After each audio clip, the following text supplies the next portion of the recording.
నమస్తే, నేను మీ KS Naidu. KS Naidu సైతం ప్రశ్నిస్తా యూట్యూబ్ ఛానల్ స్వాగతం. ఏ రాష్ట్రంలో లేనటువంటి సంప్రదాయం మన రాష్ట్రంలో ఎందుకు? ఎందుకు రాజకీయ నాయకులు రాజకీయంగా మాట్లాడుకోకుండా రాష్ట్ర ప్రజలను ఇబ్బంది పెడతారు? ఎందుకు చెప్తున్నానంటే, ప్రతిపక్ష హోదా ఇస్తే తప్పేంటి? సంఖ్యాబలం ఉంటేనేనా? సంఖ్యాబలం లేకుంటే ఇయరా? ఒకటి ఆలోచించాలి. అధికార పక్షంలో ఒక పార్టీ ఉంటుంది, ప్రతిపక్షంలో ఇంకో పార్టీ ఉంటుంది. ఖచ్చితంగా ప్రజల యొక్క సమస్యలను పోరాడాలి అంటే ప్రతిపక్షం అనేది ఉండాలి. ఎందుకు ఇవ్వకూడదు అనేటటువంటి వారికి, ఇస్తేనే కదా అనేటటువంటి వారికి సూటి ప్రశ్న ఒకటి. ఉండేది మూడు పార్టీలు ఒకే కూటమిగా ఉన్నాయి, అధికారాన్ని పంచుకొని ఉన్నాయి.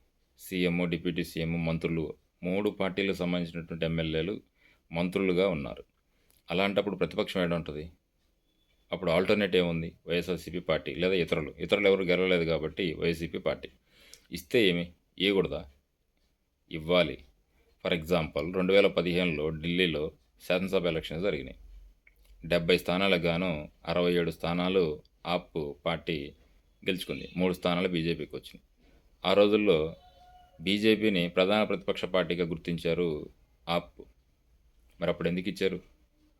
ఇంకొకటి, చెన్నైలో 1980-90 ఆ పరిసర, అంటే కరుణానిధి, జయలలిత ఉన్నటువంటి తరుణంలో కరుణానిధి వాళ్ళ పార్టీకి 232 సీట్లు వచ్చినప్పుడు జయలలితకి 20 నుంచి 30 మధ్యలో వచ్చినాయి. 30 అంతే, 30 వచ్చినాయి. ఆ టైంలో జయలలితని ప్రధాన ప్రతిపక్షంగా గుర్తించారు. మరి 10% షేర్ ఉందా? లేదు కదా. ఈ అంశాల మీద ఇలాంటి సమస్యలు రానున్న రోజుల్లో వస్తాయేమో అని ఊహించాడేమో బహుశా వైఎస్ రాజశేఖర రెడ్డి 2008లో ఒక నిబంధన తీసుకొచ్చిండు, ఒక సందేశాన్ని ఇచ్చిండు ప్రజలకి. ఎన్ని పార్టీలైనా సరే కూటమిగా ఏర్పాటయ్యి అధికారంలోకి వచ్చి అధికారాన్ని ప్రభుత్వానిగా ఏర్పాటు చేస్తే, ఒకవేళ సంఖ్యాబలం లేకపోయినా రెండవ పార్టీ అనేటువంటి ఏ పార్టీ అయితే ఉంటుందో ఆ పార్టీకి ప్రధాన ప్రతిపక్షం ఇవ్వండి అని అన్నాడు. ఒకవేళ ఇవ్వకనే పక్షంలో ఏదైతే కూటమిగా ఏర్పాటయ్యారో వాళ్ళలోనే సెకండ్ ప్లేస్లో ఉన్నటువంటి వారు ప్రతిపక్షంగా వచ్చి ప్రతిపక్ష పాత్ర పోషించవచ్చు, తప్పే లేదు. అప్పుడు ఆ ప్రతిపక్ష పాత్ర పోషించాలంటే కూటమిలో ఉన్నటువంటి మంత్రిత్వ శాఖలు కానీ లేకపోతే ఇంకోటి కానీ వదిలేయాల్సిన పరిస్థితి. అలా జరుగుతుందా? మరి పవన్ కళ్యాణ్ చెప్పినటువంటి స్టేట్మెంట్లో ఏది నిజం? కూటమి ప్రభుత్వంలో ఉంటారు, డిప్యూటీ సీఎంలో మంత్రులుగా ఉంటారు, కానీ ప్రధాన ప్రతిపక్షం మాత్రం ఉండదు, వేరే వాళ్ళకి ఇయ్యరు. మరి మీరే ఉండరు, వేరే వాళ్ళకి ఇయ్యరు. అప్పుడు ప్రజా సమస్యలు ఎవరు ప్రశ్నించాలా?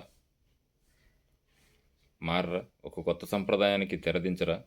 ఒక కొత్త ఒరవడికి నాంది పలకరా? మీరిప్పుడు పలకరు, ఇదే శాశ్వతంగా అయితే ఉండదు అధికారం. మళ్ళా నెక్స్ట్ వచ్చినప్పుడు ఖచ్చితంగా ఇదే అంశం మీద చర్చ అనేది జరుగుతుంది. ఒకవేళ నెక్స్ట్ మీకు ఈ 11 కూడా రాకుండా తక్కువ వచ్చినాయి అనుకో, లేదా 17 వచ్చినాయి అనుకో, అప్పుడు మీకు ప్రధాన ప్రతిపక్షం ఇస్తారా? ఇయ్యరు. అప్పుడు మీరేం మాట్లాడతారు? ఇవ్వచ్చు కదా అంటారు. అప్పుడు వీళ్ళు ఇయ్యరు. దానివల్ల నష్టపోయేది ఎవరు? రాష్ట్ర ప్రజలే కదా. మారరా? మీరు మారండి, రాష్ట్రాన్ని కూడా మార్చండి వృద్ధి బాటలోకి. Thank you.